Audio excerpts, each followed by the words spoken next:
Let's talk about something a little weird, but something I bet almost all of us have felt. It's that strange, one-sided sense of closeness you feel to people on your screens. That feeling that you're practically best friends with someone you've never actually met. It's become such a normal part of our digital lives. I mean, really think about it for a second. You probably know their inside jokes, you've seen the inside of their apartment, maybe you even know what they had for breakfast this morning. It feels, for all intents and purposes, like a friendship. But is it? Well, you are definitely not alone in feeling this way. And here's the good news. You're not crazy. Not at all. This feeling is a totally normal, well-documented, and deeply human response to the way we consume media today. And there's some fascinating science behind it all. And today, we're going to break it down. So what do we call this feeling of a one-sided friendship? Well, psychology actually has a name for it. It's called a parasocial relationship. The absolute key word here is unreciprocated. It's a one-way street. All the emotional energy, all the time, all the interest, it's all flowing in one direction. You might know everything about your favorite creator from watching their content, but they have absolutely no idea who you are. It's the illusion of a real friendship without any of the mutual give and take. And before you go thinking this is some new internet thing, it's not even close. The term was actually coined all the way back in 1956 to describe how people felt about TV news anchors. Viewers felt like the person on screen was talking directly to them.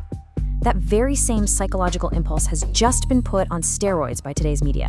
It's gone from a weekly TV show to a 24/7, always-on feed from our favorite creators.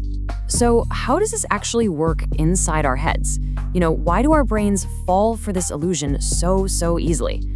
Okay, this is where the science gets really cool. So our brains are basically hardwired for real, face-to-face social connection. And because of that, they can be, well, let's just say tricked by modern media. When a vlogger looks right into the camera and starts telling a personal story, your mirror neurons start firing as if you're right there, having that conversation with them. And the more you watch them, that's the mirror exposure effect, the more familiar and trustworthy they feel. And then, when they share their struggles or their big wins, your brain logs that as a real emotional bond. Now, logically, of course, we know the difference. A real friendship is a two-way street, right? There's give and take. A parasocial one is completely one-sided. The creator controls the entire narrative you see. I mean, on paper, the dynamic could not be more different. But, and this is where it gets absolutely wild, despite all those obvious differences, when you actually look at what's happening inside the brain, the line between real and parasocial gets incredibly blurry. Just look at this. Brain imaging studies have shown that when you think about a real-life best friend, all the parts of your brain associated with emotion and attachment light right up. But when you think about your favorite YouTuber, you guessed it. The exact same regions light up with similarly high levels of activity. To your brain, the feeling is practically indistinguishable.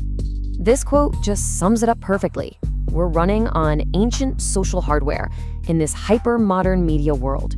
Our brains are programmed to see a friendly face sharing stories and immediately think, friend.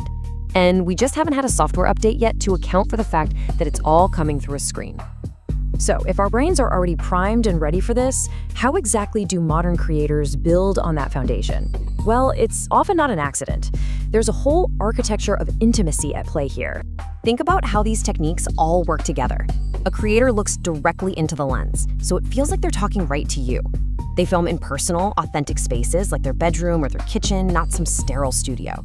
And through social media stories, you get this constant stream of tiny, mundane updates, the kind of boring stuff you'd only really know about a close friend.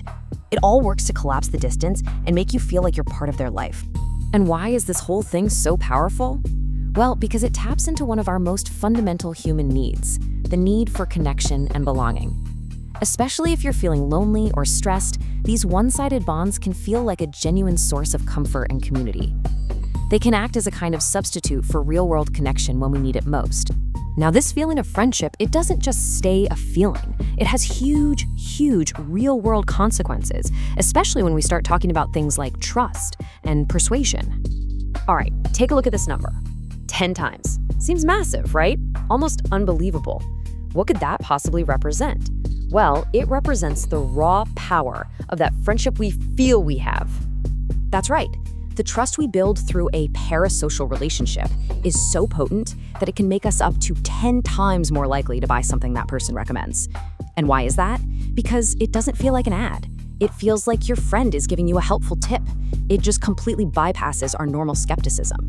This table really lays out the whole pipeline. First, the creator shares personal stuff, which makes you feel a connection, so you watch more of their content. Over time, that consistency builds trust, and you start to see them as a friend. So then, once that trust is locked in, when they recommend a product, it's a simple act of persuasion that often leads directly to a purchase. It is, quite literally, the monetization of intimacy. So, we'll end on this thought. Understanding the mechanics behind all of this doesn't mean these connections are bad or fake. They can provide very real comfort and entertainment. But knowing how this architecture of intimacy is built gives you the power to be a more mindful, more aware consumer of media. It lets you see the strings, even while you're enjoying the show. So the real question is, how will this change the way you scroll through your